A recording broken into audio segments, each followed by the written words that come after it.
Welcome back to BizMafia, where business gets made. I'm your co-host, Brian Taylor, joined by my partner, Pat Linden. Pat, how are you? Good. How are you doing, buddy? Doing well. Good. Today, we've got Rob Wellner, who's a good friend of mine and a distinguished leader in the realm of revenue growth. Rob's had an illustrious career extending over 2.5 decades. That makes you feel old, Rob. Makes me feel pretty old, man. Rob has had a career in Wall Street all the way through to industry. And Rob's going to take us through what it's like to bootstrap startups from the ground up and building them into unicorn status. Rob's approach to go to market is people-centric. He'll give us some insights as to how he put the right people in the right spots. But let's welcome our guest, a true visionary of the revenue generation and business scaling, Rob Wellner. So, hey, let me dive in here. I know you have a background in working on Wall Street, trader, some really high-level stuff, Solomon Brothers. You made a conscious decision at some point to get more into the revenue and commercial industry side of things. That can be a tough transition. Want to get your perspective on what drove that?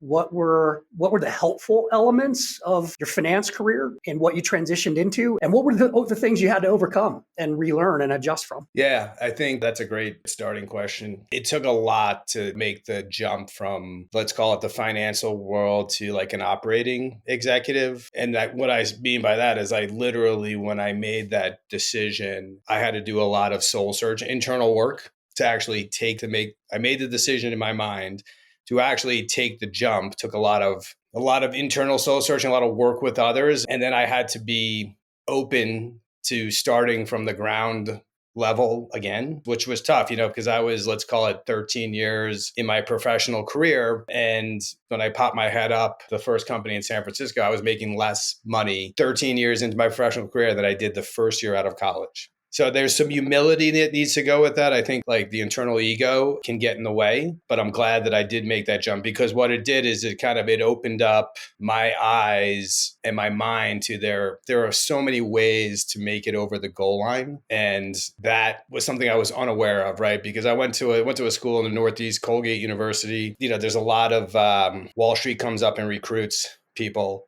The big four recruits. So like in my mind, I didn't know what was available to me. Now I do. What got you to make that transition? I mean, were you working with some operating companies? I mean, what was the inspiration to make the leap? There was a catalyst. I don't know if it would be an inspiration, but there was a credit crunch, right? And I just had a time to like reset and say, because I was in the credit side of the business and in high yield, credit default swaps, distressed debt. And so I actually, had the opportunity to say, like, do I want to continue on this path or do I want to try something new? And the reason why I even had the idea that there was something new out there, there was a person that I admired and looked up to from afar. They didn't know that. And they had made that jump across the chasm from finance to an operating executive. And it was someone who I admired in finance. And so I thought there was a reason for them doing that, and I didn't know what it was. And eventually, when I made the decision myself and I started to do the legwork, I reached out to the person and said, like, how did you do it? And that individual's advice was, you got to rip the Band-Aid off and just go. And it's not going to feel good. It's going to be super uncomfortable. But get in there, accumulate and aggregate as much intel as you can and information, and use your previous, let's call it decade plus of finance background and professional work experience to really kind of take that next step. And that was like that. So that's the catalyst, I think, right? So twofold, right? Person, there was an economic reason. So let me ask you this. You're married and you have 2 great kids, incredible wife. Were you married at that time when you made the leap? No, no. Would it have been a different story of it? A little more stressors added to the equation, or? Oh, it's interesting. I've got a lot of close friends from college are highly successful in finance. Some of them are executives of massive investment banks, C-level, some people that I know well. And actually 2 very close friends of mine, we were all talking about this, and they were married with kids and I was not. And like, honestly, we're talking 13 years, 14, 15, whatever it is later. They're like, I'm still jealous that you made that move, because like for them, they want something more, but they've got all the spoils and riches that come along with the finance jobs, and they can't move because like they've got their mortgages are And all that families, stuff. right? They're a little more risk adverse at that stage. Sure. That's such a great point. Follow up on that a little bit. I was listening to a show the other day with Mark Cuban, and he distilled that so perfectly. I'm a big believer that there's really no age where you're too old to make a shift and whatever. We're all really lucky if you evaluate risk, our risk given where we're at just by virtue of the country we live in and so forth. It's not like if we don't make it, we're going to be digging ditches or whatever. I mean, the risk perspective is a lot different than in other circumstances. And I think Mark Cuban contextualized that and said, you have to look at that throughout your career. But the best time to do that is when you don't have a lot of commitments because you're able to fail and you're able to live modestly. So was that sort of your mindset when you decided to make the change? Probably not as thoughtful as Mark Cuban, but it wasn't conscious. I think, Pat, I think it was more subconscious for me. It really didn't come down to like a risk reward scenario. What it came down to is intellectually and emotionally, I wanted something different. I wasn't getting what I had gotten previous from the financial world. And so financially I was, but all those intellectual and then not necessarily intellectual. I would say it was more emotional, like the emotional learning, the emotional intelligence was not where I wanted it to be. And I thought that I knew there was some more curiosity on I had an opportunity, right, to understand how businesses operated and what made them tick. Obviously, the financial aspects of that is uber important. And then for me, I had a lot of curiosity around that. Why is this business more successful? And the interesting thing is in high yield, distressed debt, credit default, you see businesses that are marquee names, and sometimes they have junk bonds out there, they have junk debt that's out there, and it's interesting, why, right? What's the reason? What's the rationale? And it's do they not operate that piece of the business really well? Are they leveraged too much? And so those curious questions led me to say, there's something interesting going over on the operating side of a business, and I think I want to be a part of that. So I'm curious. Accounting and finance, I believe, are huge, very beneficial underpinnings in any business. So I want to understand, how did that help you in making the leap in what you did and getting more into the ops side? And then conversely, take us through the challenges it can present, because financial people, like attorneys, like accountants, can be very, very analytical, very spreadsheet driven, and not necessarily able to make the nimble moves and take the leaps that sometimes you have to do in an operating business. So how did you go about threading the needle on that? Well, first, I want to be pretty clear. I'm not an accountant, and nor have I taken any, I wouldn't even I'm not an accountant, but I have I understand how accounting comes into play. So going back, I would say that's a clear distinction for me. Being on a trading floor, trading desk, things are move rapidly. You're talking, hundreds of millions of dollars swinging in nanoseconds. So there's the difference. You brought up something interesting, which we often see, on the corporate side. You often see this when you're raising capital or you're acquiring a business, is you kind of get into that minutia and that paralysis by analysis in those spreadsheets. So that's there. But for me, fortunately, it was a uber fast paced environment at an investment bank for a while, where things moved, I thought, swiftly, until the business that we kind of scaled moved even faster than that, which was baffling to me. It really was baffling. So again, threading the needle, I had that financial background that allowed me to first of all, have conversations with executives in corporate America, whether they're private or public, that others cannot have, right? That business acumen. And I think, and then again, moving swiftly, being agile, being flexible, thankfully the specific part of finance that I was in, that was already there, right? So that I naturally moved that way. And I used to be an athlete, right? So those things all come into play, just being nimble, being able to change on the fly, recognizing how things are kind of unfolding dynamically is really important, right? Being able to make a change. That's a good transition into go-to-market strategies. Rob, you and I have talked about this offline, is you've gotten to see companies at different phases, right? I always equate it to different chapters in a book, right? What you are at $5 million in annual recurring revenue is quite different from what you are at 50 to 100 and so on. So you've seen these different chapters in the book. I would say something that you're a big believer in is the people component, right? And so you and I have talked about the fact human capital is a company's greatest asset. Can you talk a little bit more about, in your experience, how crucial people have been to the growth of these organizations at various stages? You know this, Brian and I know each other prior to this, but like unequivocally for me, like it's people. And I used to say a lot of human capital, but I in the last few months have really honed in on talent, because it is talent, right? Like, and a business can have the best processes and planning out there. If they don't have top flight people or talent, they're not going to be able, and they can have product too, they're not going to be able to be successful, right? You're going to there's going to be a line in the life cycle of that business. And it's probably going to be pretty early on where if you don't have the right people, you're going to start to fail or you're going to start to leak. And you can see this.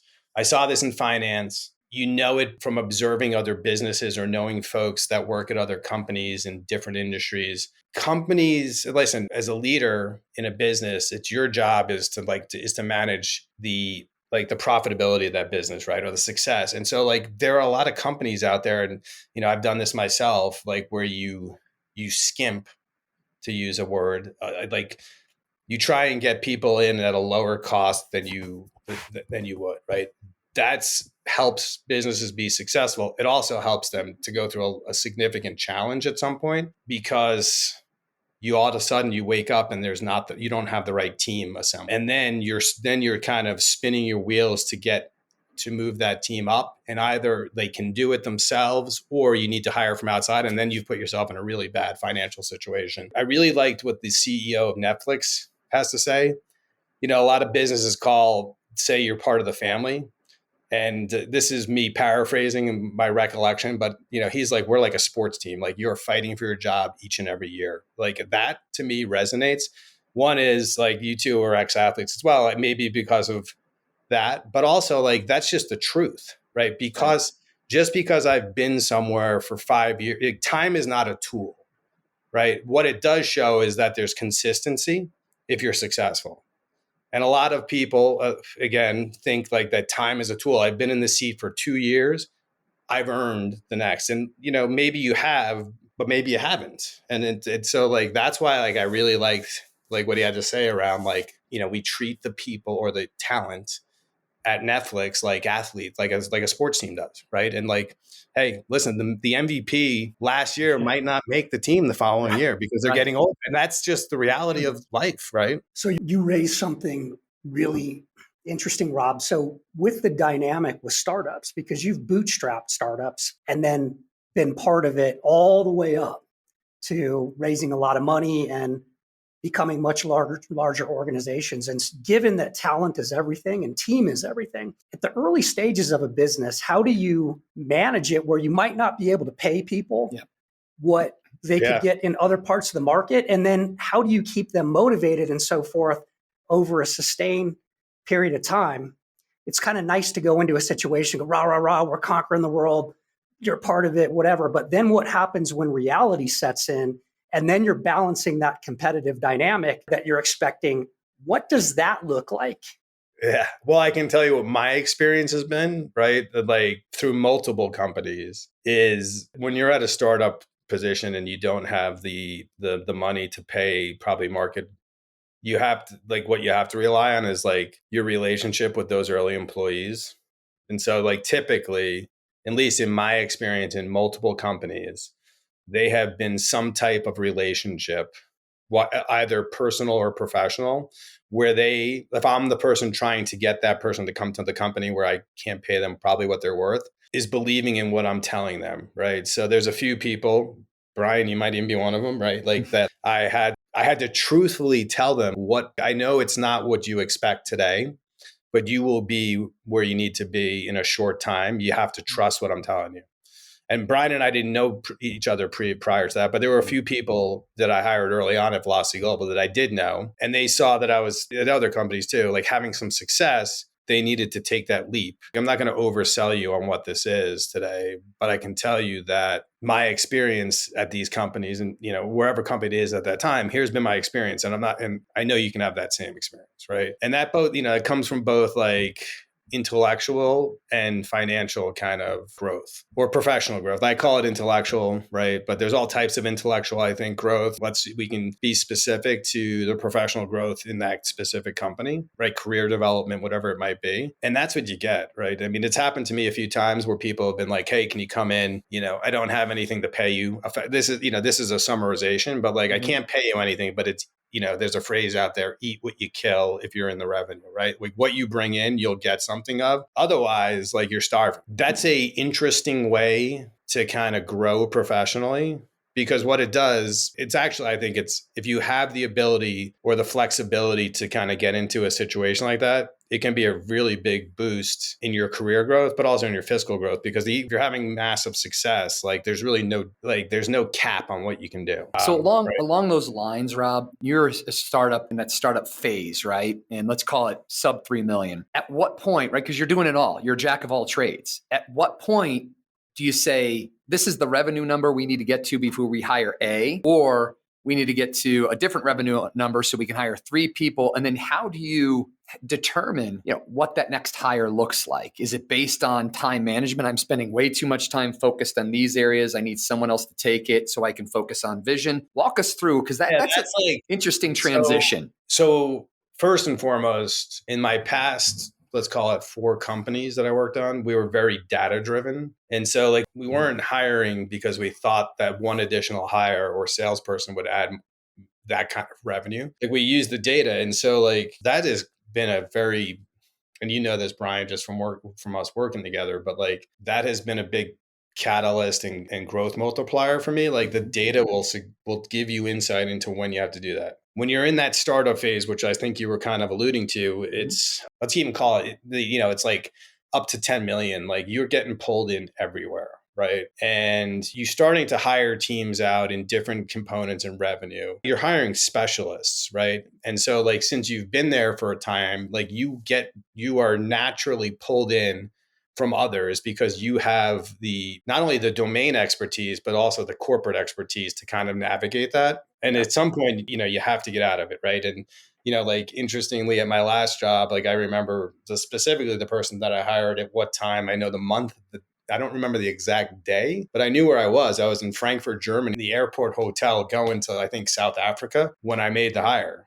But I know who it was. And like that person, like it was the equivalent of like a right-hand person, lieutenant, someone that I could trust that had been around businesses enough that knew like what had to be done at the tactical level, but could also make the jump to the strategic level. And what it does is it frees up any of those leaders to kind of take a step back and look strategically, which is not always easy until you have the right team leadership in place. And when do you put those folks in place? So does that answer the question? Yeah, it does. It's interesting because I joke about this. A lot of startups are using Excel, right? And at some point they have to be a little more thoughtful about how they're capturing data.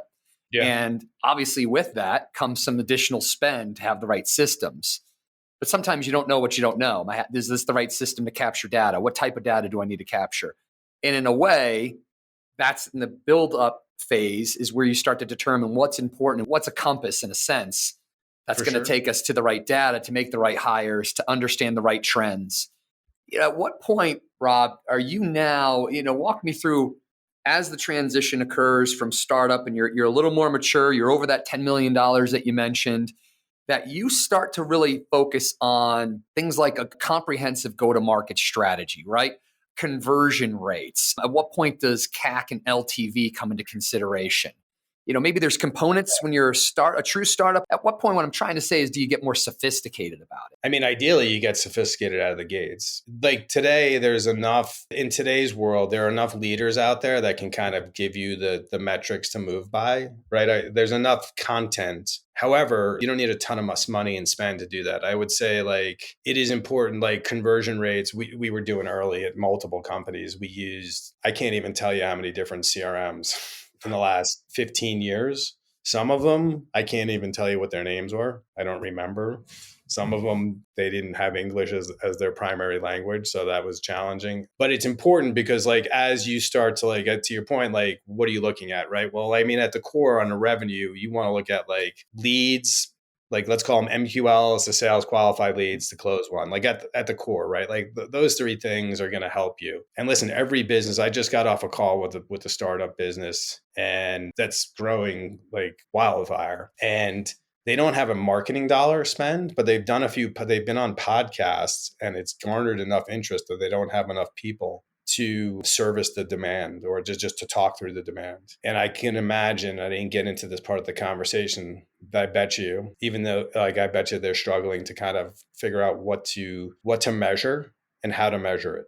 I just think I would guess, right? If I looked underneath the cover, my guess is they probably don't. And because like, as you're growing a business, you don't know what you don't know. And not everyone's been there. And even if you haven't been there, it doesn't mean you can't do it, but you just don't have that repetition, right? And so I don't know, I feel like I kind of... Absolutely. No, that's great. It leads me to another question, right? About as you're building and scaling, there's always challenges that occur, right? And pop up. For you, what were some of the biggest challenges you faced when scaling the organization and how'd you overcome them? I mean, there were so many challenges. I would say like, listen, this, like everyone makes mistakes. I made a ton of mistakes. Sometimes you think about poker players or, you put your chips in the middle or you put your bet towards something, right? Like there's multiple bets that I've made over time that didn't pan out in that specific time period. They actually panned out at later dates. What I found to be super useful, and Pat, this goes back to your original question, like, or one of the first questions, which is like, how do you transition from finance into like an executive operator role and move nimbly, right? Quickly, swiftly. You can get let's call it, can get meddled down in the spreadsheets. I think that has helped me be successful. I make decisions uber quickly, right? I get into action. I'm an activator, right? Like I take thought and put it into action quickly.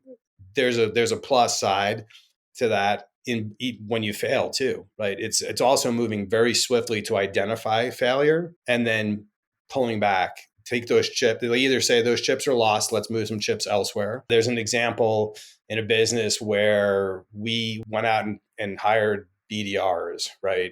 And we had someone manage the BDRs. Probably a mistake of mine is like, I just didn't have like we didn't hire the right candidates, not like the right candidate profile, and probably didn't have the right person managing. And ultimately that falls on me. But what we did identify, these were uber talented people.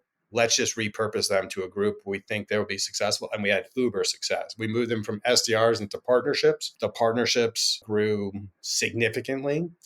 And we had a lot of success with those folks. It's like the book Good to Great, right? Putting the right people in the right seats doesn't necessarily mean you're getting rid of them. They're talented enough, back to the people comments you made earlier, then there's going to be the right home for them somewhere. And part of, I think, what you've done well is identifying people's strengths and where they play well and what suits them and moving them to those positions. Yeah. And I think like, listen, I was on a conversation yesterday with like a marquee investor in corporate, like with one of the partners, right? The investment partners. And he happened to be an ex-athlete, college athlete. And we were just talking about their focus. I was really pleasantly surprised. This is a marquee and like people would recognize the name. Their core focus, their thesis on business is people. They they index all. I was blown away because like I've seen it in multiple businesses where like it's very easy to get stuck into the spreadsheet, into the sheet, I call it the spreadsheets, but just into the numbers. But you need people to operate in order to achieve those numbers. And that is not always linear. And so this specific company, like their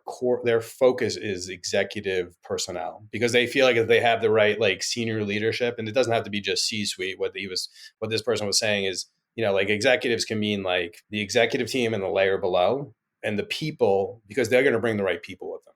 And that is their underlying like thesis, like the right people will yield success for their investments. So going back to this different chapters in the book, as you're really scaling and growing, what are some more of the memorable changes to your go-to-market strategy that were made? And then how do you ensure that aligns with your personnel and teams, right? That they're also aware or understanding of the go-to-market and that they can pivot or change. Can you just walk us through a little bit more about like some of the more memorable changes you've had to make to your go-to-market that, hey, it wasn't good last year and here's why, and this is what I had to do differently, and this is how it benefited the business? Yeah, I guess like, let me ask you, I just want to make sure that I'm taking you to the right place. What do you want me to get at? It's just because there's so many sweeping changes that occur within a significant and fast growth within an organization. I think that individuals, right? Some other entrepreneurs who are in similar situations would look at it and say, do I need to make this change? Because it was working so well in the past. But back to your point about like, there's certain data points you're observing. Maybe if you were talking to one of these entrepreneurs, give them advice to say like why. A big boost that I saw, recently at a job was like integrating what I call the entire revenue team. And so like you can argue in so many different ways that marketing should be outside of like the rest of the revenue, because like in some cases they have a large discretionary spend. Previously, like I've seen that, and I've seen there's some friction. One thing that we did recently is we integrated marketing into revenue, and that yielded some significant benefits, not only to the business, but I think also significant benefits to all facets of revenue. And again, I'm going to go back to sports, and this is just because I played sports as a kid, right? Everyone has a role. And let's say there was just a national championship game. University of Connecticut did amazing, right? That was a true team, very deep. And, if you looked at the 5 starters and like the 7 guys on the bench, each person has some dynamic aspect they bring to that team. Similarly, in revenue, and so they all have goals. Like, we need this in order to be successful. We need you to do this today. Well, listen, in athletics, as in business, like you don't always have your best moments across certain times. So again, I bring this up by integrating all like sales, marketing, partnerships, revenue operations, sales enablement and engineering, account management, and you put them all under that same kind of umbrella. If marketing has an off month or an off quarter, like there are other groups that can then kind of bring them up, right? Like those other, like, right. and like prior to that, or in other businesses, I've seen this, everyone kind of focuses on what they're measured against as opposed to the group. And it's a group thing. It's like, we're talking about a business, right? Like if you have a kick butt month, quarter, year, but the rest of that group does not, like you're not going to be successful. So like what that does is twofold. You work more as a team. You try and bring the other groups up when they're having off months, off quarters, whatever it is. You also developing those people professionally that aren't necessarily focused on those nuances, right? So listen, admittedly, like I'm not a marketer by trade, and like you have to like, but like I learned a ton. First of all, we had an amazing marketing team. Learned a ton. I was curious. And then I knew how to like kind of point them in the right direction strategically. And I think more importantly is like how to integrate them, because there is natural friction. You'll hear this, whoever you talk to, like sales and marketing, there's friction, right? One is sales is going to say, I'm not getting enough quality leads. And marketing is going to say, well, you're not converting on those quality leads we're sending you, right? That's just, it's inherent. There's a way to kind of diminish that argument. Yeah. And it's to bring them together. Right. And so have them work together, like, and show respect and give space for feedback. And again, I'm going to go back to athletes in general. They can deal with, you don't have to be an ex-college athlete, but if you've grown up playing sports as a kid, you understand that your coach might not give you the greatest feedback, but they're not listen, coaches are volunteers, right? Until you get to high school and college, like then they're paid. They're not giving you bad feedback because they want you to feel bad. They're giving you feedback to improve, right? And so like that's the thing, like if you can get people, like if you can have a space where there's an area to fail, and failure can mean anything. It doesn't necessarily mean missing a target number. It could mean anything, but you give the people that opportunity to fail and also the space to give them feedback. if they take that and improve, that's the magic, really, right? And some people struggle with it. It's not easy to get criticism, to get constructive criticism. I think intuitively humans want to hear positive stuff. I was raised professionally differently. I think like people were throwing phones at me when I started working. So like, I'm accustomed to folks saying, I tell me what I'm doing wrong so I can fix it. I don't need you to tell me what I'm doing right. I know what I'm doing. That's a great point. And I think it's something historically, right, that it transcends even outside the revenue silo, right? With revenue and operations, you can use the same analogy of like everyone's protecting their individual silo. And great leaders, to your point, have the ability to knock down those walls and get everybody focused on rowing in the same direction, right? Because it is critical to the business in its growth that everyone's aligned and focused versus protecting their necks or protecting their individual groups. And so I think that's undervalued, but obviously as a leader, right, it's something that I think you see more and more because that's part of the pains of success and growth, especially when you're hitting well over north of $100 million. So those are some great points there. To transition to another subject, I think it'd be interesting for folks, especially some of the entrepreneurs that listen to us, to understand once you go from bootstrap to accepting capital, some of the differences there. And this is, we've got Pat here, right, who's the specialist in these areas. And I'm sure, Pat, you've got some questions that are focused on at what point do you decide on taking capital, right? Or the considerations to it. Yeah, so I work on a lot of different transactions, Rob, VC, M&A and all that, but it's normally kind of brought in for the execution of the transaction. I think we'd all be curious, there can be negatives to taking on capital for sure. I mean, A, you lose control to a degree. B, you have to make sure you have the right partner. I think that's like critically important, but just out of curiosity, so given your expertise in revenue, what's that inflection point where you go, obviously there's things like got to raise capital to grow and so forth, but how do you balance those competing demands? And in your experience, what's the right time and feel to begin to look at taking a major capital investment? I don't know if I can classify myself as an expert in this field, but I have a lot of experience. So one thing I would say, and I think you mentioned like entrepreneurs, like there is the media, the mass media really highlights like raising capital as a key milestone. It's not, especially today, right? We're coming out of some macroeconomic headwinds, but the investment model is probably slightly flawed or needs a tweak, right? Because like you want profitable growth. And prior to like this most recent, macroeconomic downturn, it was growth at all costs, right? Like it really was. And so like, I think times are going to change slightly where, you want to see either a quick path to profitability or business that's already been profitable. And so like, it goes back to part of your question, which is like, when is the right time? It depends what the use of proceeds is, really. Because like, if you're just taking money on to take money on, like I would say, don't do that. If you're a profitable business and you've identified, let's either say a competitor that you want to acquire their clients or a business that will kind of give you more to either a better offering, improve your offering, give you some more capabilities, some technology, like those are great reasons to do it. But again, I think at least it's my opinion that the media really highlights like capital raises, IPOs, and it's just not most businesses in the world are small businesses, like mom and pop businesses. They're not raising capital. They need to be profitable so that they can earn an income to provide for their families. And so like, I think like, again, with that being said, those areas that I highlighted, like you want to acquire a business because not necessarily to take out a competitor, but to improve something that you've identified as a weakness for yourself. Yeah. So in talking about the importance of that, I think naturally it would make sense as a growing business to go, hey, let's do an acquisition or two.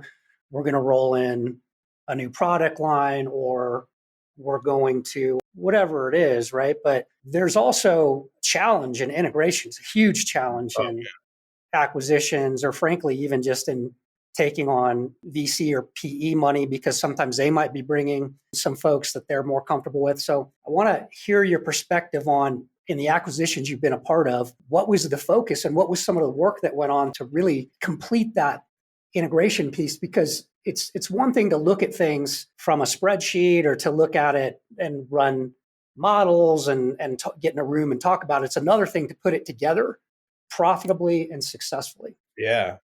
I think, well, I'll try and simplify an unsimple process. The two things that come to mind for me are integrating the people, which we've talked about people ad nauseum thus far. And the other part is like integrating the customer base from the company that's the asset being acquired.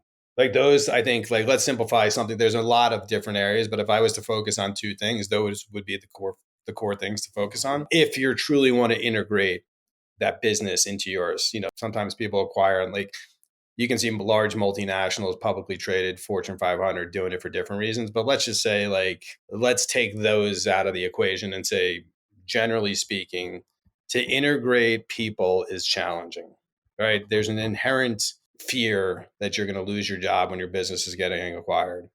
That's one. What I've seen in multiple companies I've been a part of is, although the party line is like, you've identified a business you want to acquire, as you're doing the diligence, you really want to uncover, does this culture fit ours? Or is, it might not fit perfectly, but can it be integrated properly that we can still have success from the original business? And ultimately, like Pat, one thing that I've seen this in multiple occasions in multiple businesses, where until you get into like the acquisition being done, you really don't know what you got as far as the people. You really don't. And it's just the toughest thing, because no matter how much due diligence you perform, there's something different about the business you're acquiring, or that they've worked at this business and now they're going to yours, right? So, as an example, like the previous place I worked, like we were highly accountable, very data driven, and like that's just like it's not always the norm. It's not always normal, because not every business is scaling exponentially, right? I have a follow on, and I think I'm going to know your answer, but I'm really curious to hear it, because you've talked a lot about sports and athletics and that mindset. And that's a big thing with Brian and I, having been athletes and trying to carry that through. So if you look at pro sports teams as an example, think about the importance of culture. If you move this guy from here to there, oh, well, this guy will be okay under the leadership of this team. Or even going back, Bill Belichick, Brian's a big Patriots fan, but very well known for bringing in his guys because they fit in with the culture. You used to see Bill Parcells take guys from team to team. So I'm really curious, when you're doing that practically, what's going through your head? Is it sort of like going back to that, how do we take these different cultures and how do you make that change? And, what's the implementation strategy as executives that you're looking at? The strategy is fluid and dynamic, I would say, as it relates to that, both from a, call it, product operational capability, but also the people. It has to be fluid and dynamic, right? Because as you keep, and it needs to be flexible, I believe, as well. I think a challenge that I've seen is you put a hard date on something, but when you're dealing with people, like there's high emotion, like it's just not something that it doesn't always work out that way. And again, people, and I'm bringing it up, and then I also brought up like the client base of those, because no one's like, as they're going in the process, they're not calling their clients and saying, hey, we've got a bid on our business. We're thinking about taking them, getting acquired. Are you okay with that? They're not calling their top clients and asking them permission, right? It's like you're making it, what sometimes happens during the process is before close, you might have talked out to your top 10 clients, right? Maybe, probably not, but maybe you have. And then like, even then, like they might not want to, they're stuck in the ways they've been doing business with you. And no matter what, even if, like, let's say the acquiring company might be, let's call it better, but for lack of a better descriptor, they don't really care because they're used to doing business the way they are. Right. Even if that business gives that client access to more expertise, like a platform that allows them to do things at a larger scale, whatever it may be, like they just aren't used to it. And so like that is a struggle as well. And those are just like very too high level things, but you can get pretty granular on each of those, Pat, and like at different aspects. And I think like that's like, for me, it's eye-opening, right? It's like, it's extremely eye-opening because you're dealing with humans, and it's a challenge, right? I mean, it's just like, we as human beings don't, like, I would say, if you classify humans globally, don't like change, right? You just don't. Like, no matter, there's a lot of people that can deal with it really well, but I bet you if you ask them at their core, like, they don't like it, but they've developed tools in their box where they're able to be flexible and understand that that's part of life. We're talking about business, but it's also life, right? So with, transactions, seldom are they perfect, right? And from the sense of the people that you are acquiring as well, there's always going to be a group of what I call cultural vampires, right? Where they could be culture killers and they could spread, that disdain for an organization. How do you as a company really identify, right? Once you've made the acquisition, how do you identify that we've got some cultural vampires? And then what do you do to ensure it doesn't spread to your team? What steps do you take? Yeah, I mean, like, I think it's pretty easy usually to identify the group or people. I think something that's important and maybe not talked about, at least maybe it's from lack of what I read and listen to, but culture might, in any business, might come from the top. However, if you look and talk to people in businesses that truly, truly have an amazing culture, it is everyone from top to bottom that is bought in and also holding others accountable to that culture. And so again, I bring that up because like the leadership team at a company might have this culture, but it's up to everyone in that the business that is acquiring the other to help bring those other people along. So if the culture's strong enough, right, then you're changing those non-believers and they're either acclimating or, I imagine, right, as we've seen in various cases, they're self-selecting out. But I would also say like, it's also, we're talking about, like you said, like the group that might not be bought in. Mm-hmm. You got to remember, there's going to be a massive group that that is bought in, that still needs to be integrated culturally. And they need to, it's just like onboarding a client. Like here, I have a philosophy, I'm sure others do too. If you onboard a client amazingly and quickly, they will stick around for a long, long time. If you onboard an employee amazingly and quickly, like those are their first experiences for both clients and like they are going to be loyal to you, maybe to a fault of theirs at some point, maybe not, right? But I'm saying there's a loyalty built in that first impression. And what I mean by first impression is you're truly going to be working together, whether it's a client or an employee, like not the interview process, not the sales process, because those can be dressed up a little bit to make a really good impression. But what really comes down to, like, if you think about it, if you get a new client and they get onboarded, like they really see how you are, all of you, both good and bad. Conversely, so does an employee, both good and bad, right? So if you have an amazing onboarding of an employee or client and it's done quickly and seamlessly, like, dude, you've garnered loyalty. So I think like those, like going to your question, like that's the key. You said something I want to get into a little bit more on the transactional end, and you've talked so much about on the operational side. What I tend to see often is I might work with a business owner who's going to have a liquidity event or whatever the case is. And there's all this focus on culture on the ops side, which is critical. You've talked about the importance of human capital and all that. And a lot of entrepreneurs or people that are not in the deal world, sometimes they think that the transaction process somehow it's more transactional and it doesn't involve that human relational element. And a big problem with deals is deals are easy to get in a room and talk about cool things and model spreadsheets and talk about, typical legal terms. Where it gets difficult is when the sausage starts being made and human emotions start to come in play. And no person ever or company ever that was a party to a transaction, when you get behind all the happy talk, went into it without a proclivity that they wouldn't make money or they wouldn't get some improved position somehow. And so it gets back to, for me, it's just as important in the transactional world to be aware of those human dynamics which means understanding very well who your counterpart is, understanding very well who the advisors are, right? And so I'm just curious on your perspective in making deals. I think there's like never a client I've had ever, for the most part, who comes into it and goes, let's put it this way. They always underestimate the complexity. And what I've learned over the years, I'm like, this isn't about like legal knowledge or spreadsheets or what, that's table stakes. I got to be good at that. You got to be good at that. The challenge is going over a period of months and dealing with the ins, the outs, the ups, the downs, the people, the human element, and coming out at the other side and making it work and having a partnership. So that's kind of really resonating because I've heard all this about human capital. I'd like to get your perspective on what you've seen in the deal making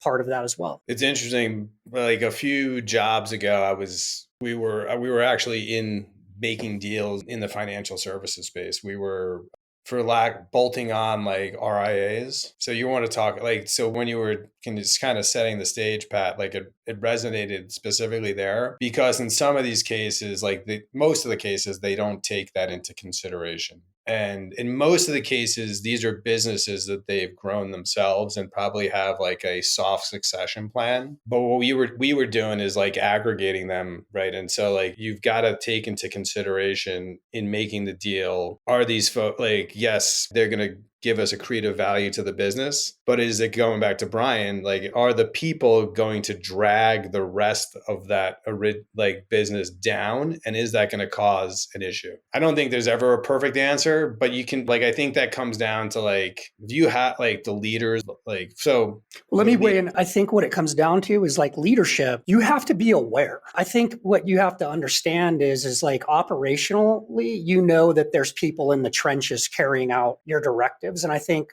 oftentimes when you get into the transaction part, it's like people have this perspective that it's like Wall Street, or what was the show, Brian, we were just talking about? Succession, yeah. Where, you know, you got the executive and he's smoking a cigar and having scotch and going, you know, convert the bonds, flip the stock, and tell him, no, it's not that way. And ultimately, you can have like the best advisors in the world, but it's incumbent upon really the principals to be involved and understand and be willing to have some tough conversations and get some mud on their face and all that. That's what actually high level deal making is all about. 100%. I think you've nailed it to the core, right? Like listen, and I've been through a few processes and again, multiple businesses where like, thankfully we've taken extra steps to help us identify if that's going to happen, you know, like is to have both, to your point, like mud on the face, like being open, like, hey, this is how we operate, is if people get to know us, get on site, or get to know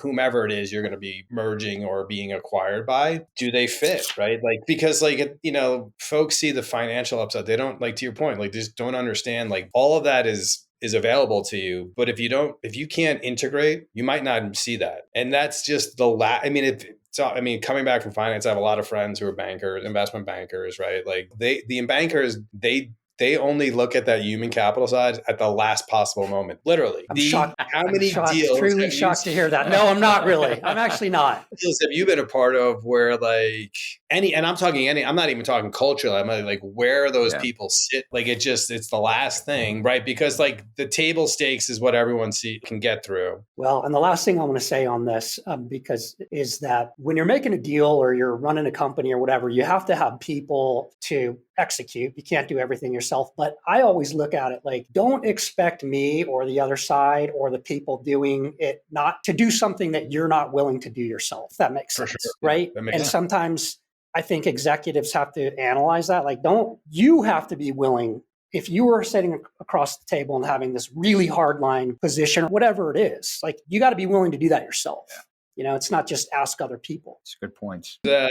There was an interesting book, and I was just searching it while you were talking. I think it was called A Genius for War. It's on General George Patton, if you guys are familiar with him. Oh, yeah. And the reason why he was so revered was he led from the front, and then he would remove himself so he could operate strategically. But he was the first one to get into harm's way, right? So you're going back to your point, like leaders have to be willing to like roll their sleeves up and do those things. And like, right, I think, you know, some don't, and that doesn't mean they're bad leaders. But it's tough to follow them if they're unwilling to do the dirty work. Those are great points. Now, Rob, as we look to wrap up, because we've been more than generous with your time, you know, for the entrepreneur who is currently scaling their organization, and you've given a lot of great advice, during this interview, but you also said you're really fortunate enough to have made mistakes. And that's really how we learn and we pivot and we grow. If you had to hand off one piece of advice to someone who's in the trenches right now, scaling an organization, they have a lot to consider. What's the one piece of advice you would pass on to them? Patience. I honestly, in hindsight, I was impatient at times when I should have been more patient. Sometimes that impatience helped me to be successful, but I would think if I was to categorize it, like letting plans play out a little bit more, unless the data is unequivocally saying it's a mistake. Sure. Right. So I think patience to me is like something I will personally continue to kind of hone in on myself. But yeah, that would be my one word of advice. Great advice. That's great. And lucky enough to have had a front row seat, Rob, working with you and seeing how you think, watching the growth, really that execution. It's been extremely impressive. I'm glad we got to share a portion of your story. We joked earlier that we could go on for hours in different areas, but I think what you touched on was a great view of considerations to growth, right? How to pivot, what to understand when it comes to go to market, and then, really good insight as to the capital raise and acquisition space and what that looks like. So, thank you for being here and thank you for doing this. Thank you, Rob. Great stuff. Appreciate it, buddy. Hey, Rob, thanks a lot, man. And before we go, BizMafia is what? It's where business gets made. Yes. All right. Thanks again.